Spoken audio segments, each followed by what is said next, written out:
March 31st, 2004, a day that would go down in history as the moment Iraq descended into a nightmare it would struggle to wake up from. 4 U.S. security contractors, tasked with protecting a convoy of catering trucks, took a wrong turn into Fallujah. What followed was a gruesome spectacle that would set off a chain of events still rippling through Iraq 2 decades later. Less than a year after President George W. Bush stood on an aircraft carrier and declared, "Mission accomplished," the reality on the ground was anything but. What happened in Fallujah proved that the real war had just begun. The contractors, employed by the infamous Blackwater USA, drove straight into a well-coordinated ambush. Masked insurgents armed with rocket-propelled grenades and AK-47s turned their SUVs into death traps. Within minutes, all 4 men were dead. But that was just the beginning. What happened next sent shockwaves across the world. When reporters arrived, the scene was beyond horrific. A raging mob of insurgents and civilians had taken over the streets, dragging the charred bodies of the contractors through the city, kicking them, spitting on them, and celebrating their deaths. One boy, barely 9 years old,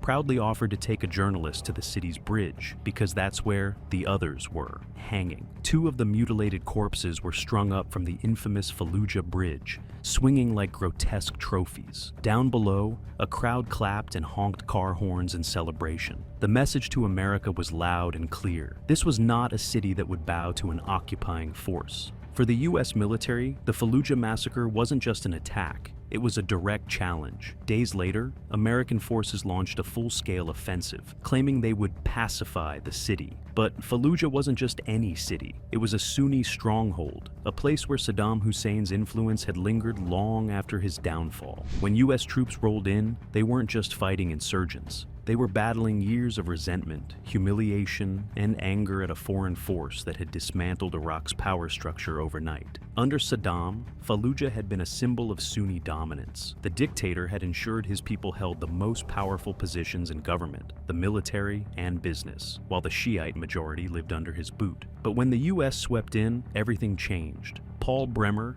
head of the Coalition Provisional Authority, made one of the most disastrous decisions in modern military history. He disbanded the Iraqi army overnight, leaving 400,000 trained soldiers jobless and seething with rage. Suddenly, there was an endless supply of recruits for the insurgency, and the consequences would be catastrophic. The Fallujah assault only fueled the flames of war. In the coming months, al-Qaeda's influence would grow, and by 2014, the city would fall into the hands of ISIS. The brutality of the group made even al-Qaeda seem tame in comparison. What started as a local rebellion in Fallujah spiraled into a global crisis, with the United States ultimately forced to send troops back into Iraq to fight a group that never should have existed in the first place. For those who survived the Fallujah bloodbath, the memories remain as fresh as the scars that still mark the city's walls. To this day, buildings remain in ruins, bullet holes pockmark the facades of homes, and the economy struggles to recover from years of devastation. According to Fallujah's town council chief, Talib al-Hasnawi,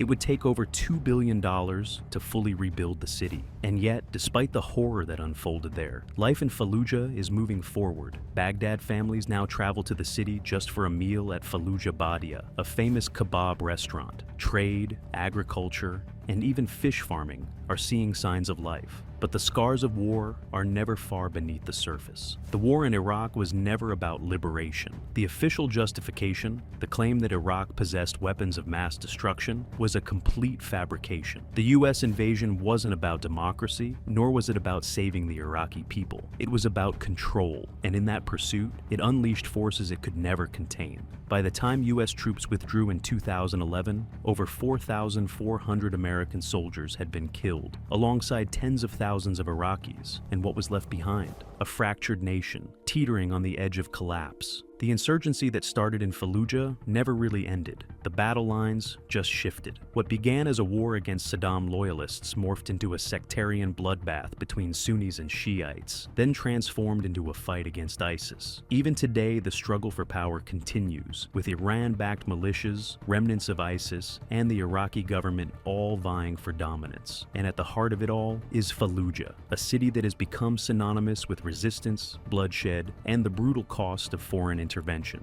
Paul Bremer, the man who signed off on the decision to dismantle Iraq's army, still defends his choices. In a recent interview, he insisted that keeping Saddam's military intact would have led to civil war. But reality tells a different story. The Iraq War wasn't lost on the battlefield. It was lost in boardrooms, in reckless policies, and in the arrogance of leaders who thought they could control a country they barely understood. The fallout of that arrogance is still playing out. Iraq today remains unstable, its future uncertain. The children who witnessed the horrors of 2004 are now adults, many of them shaped by a war they never asked for. The boy who once led a journalist to the hanging bodies on Fallujah Bridge, where is he now? Did he join the insurgency? Was he radicalized by the violence he saw? Or did he, like so many others, simply become another casualty of a war that never really ended? Meanwhile, the US has moved on. The American public barely thinks about Iraq anymore. The war is just another chapter in history books, a mistake that politicians occasionally reference but never truly take responsibility for. And yet, in Fallujah, the ghosts of that war still linger.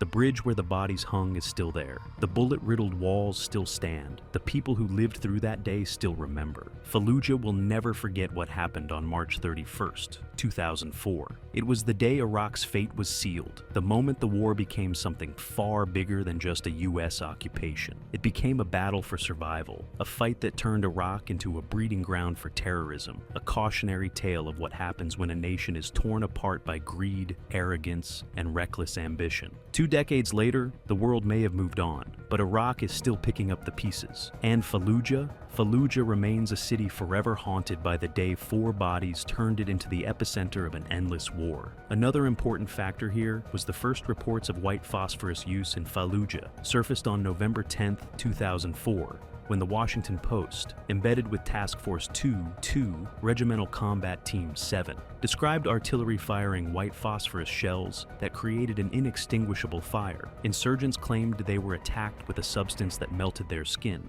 and recovered bodies reportedly showed severe burns and even signs of melting. Then, on November 8, 2005, Italian broadcaster RAI aired Fallujah, The Hidden Massacre, a documentary accusing the US of deploying white phosphorus as a weapon, leaving insurgents and civilians, including women and children, horribly burned. The documentary also alleged the use of Mk-77 incendiary bombs, supposedly violating an international convention the US hadn't yet signed. Official denials crumbled quickly. On November 15, 2005, U.S. Ambassador Robert Tuttle denied weaponized white phosphorus use, but the same day, Pentagon spokesman Lieutenant Colonel Barry Venable admitted it had been used as an incendiary weapon to flush out insurgents. The next day, Field Artillery magazine confirmed shake and bake tactics, white phosphorus to drive enemies out, high explosives to finish them off. The question wasn't if it was used, it was how and why.